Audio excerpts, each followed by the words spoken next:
Here are 5 ways your brain is secretly sabotaging your wealth and how to break free.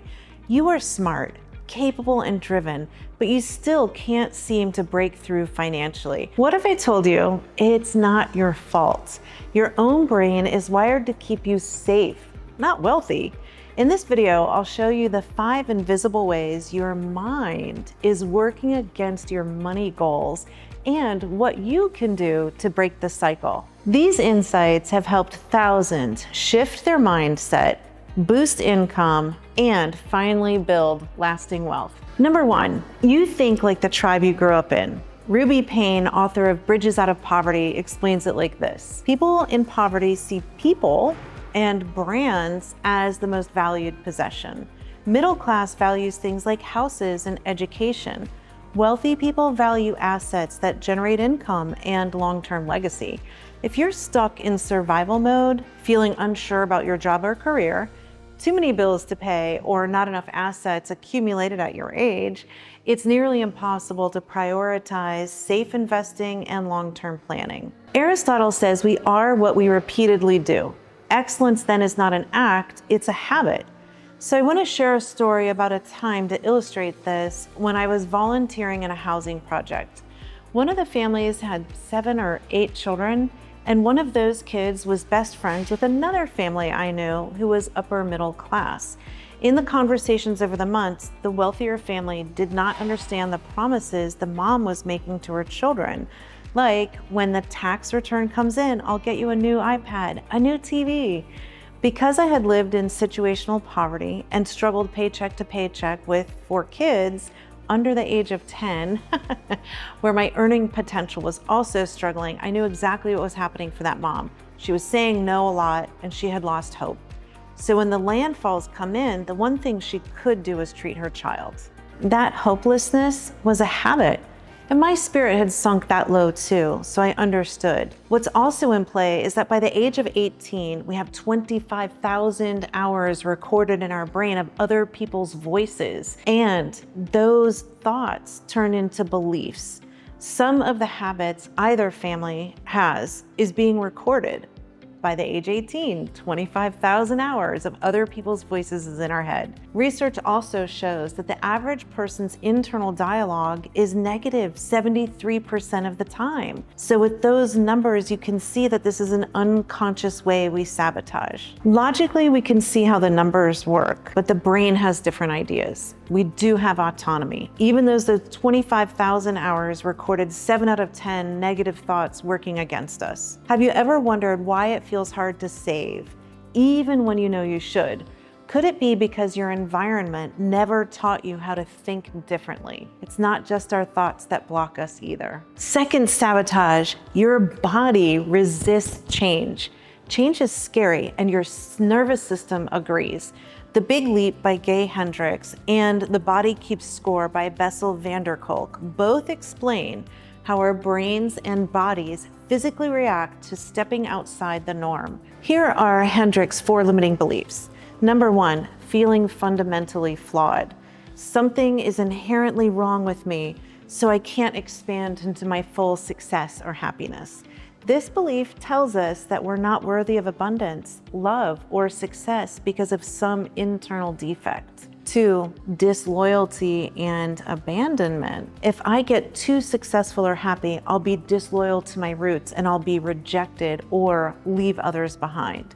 So we subconsciously fear that success will cause a rupture in our relationships, especially with family or community. And the 3rd limiting belief is that more success brings a bigger burden.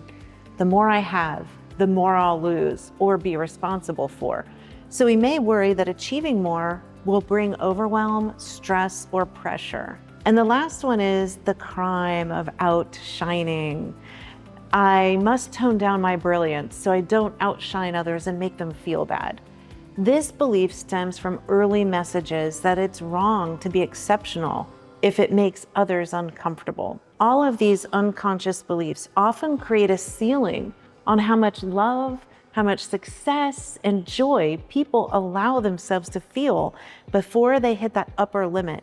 and create problems that pull them back. That's that self-sabotage. Our cells crave familiarity, even if it's uncomfortable or substandard by others' opinions or lifestyles. In any given moment, we have two options: step forward into growth or step back into safety, is what Abraham Maslow says. So what would your life look like if fear wasn't the loudest voice in your head? What would happen if you could finally step forward into growth? And our minds and bodies influences our decision, and so does this next thing. Third, sabotage. Maybe you stop dreaming. When survival becomes the goal, dreaming dies. Upper limit problems keep you stuck at a ceiling you don't even realize is there. Your unconscious brain will pull you back into the normal that you were raised with. Author and professor Andrew Murphy says it this way: you are confined only by the walls you build yourself. If you had no limits, money, time, fear removed, what dream would you chase first? And what's stopping you now? If those three aren't surprising enough, when I heard this one at first, I was in complete disbelief. Fourth way we sabotage. You might be addicted to avoiding money.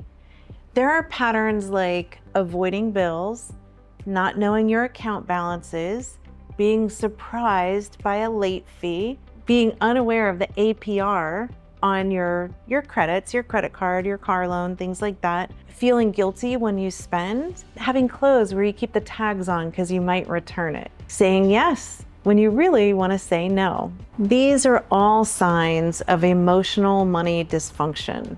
So did you know that there are support groups for things like under-earning, compulsive debting, even financial codependency? I would encourage you to look those up.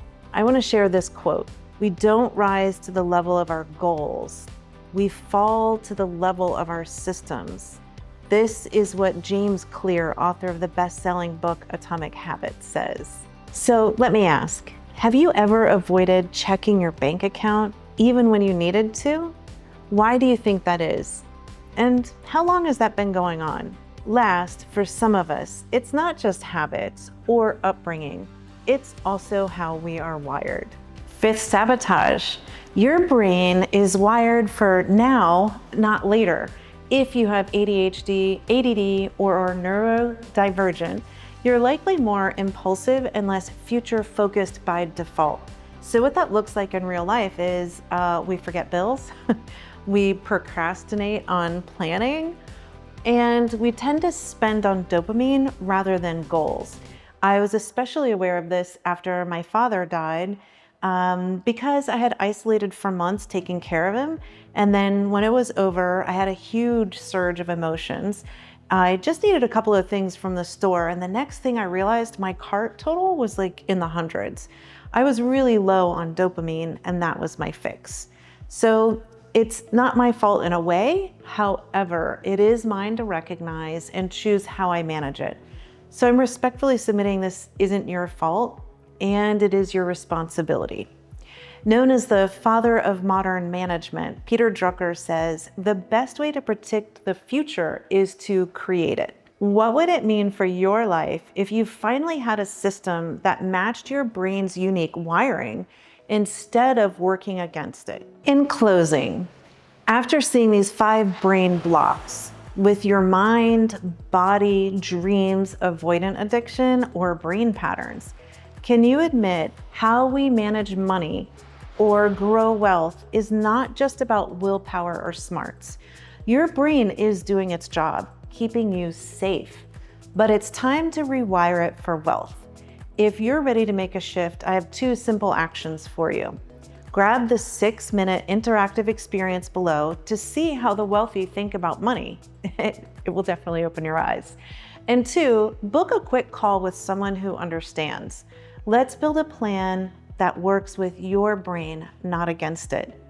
You deserve to live free, live well, and walk in purpose. And I'll walk with you. Also, I have other friends who are humble, wise, and willing who can help too. So DM Brain Block on any of my socials and I can connect you with a resource.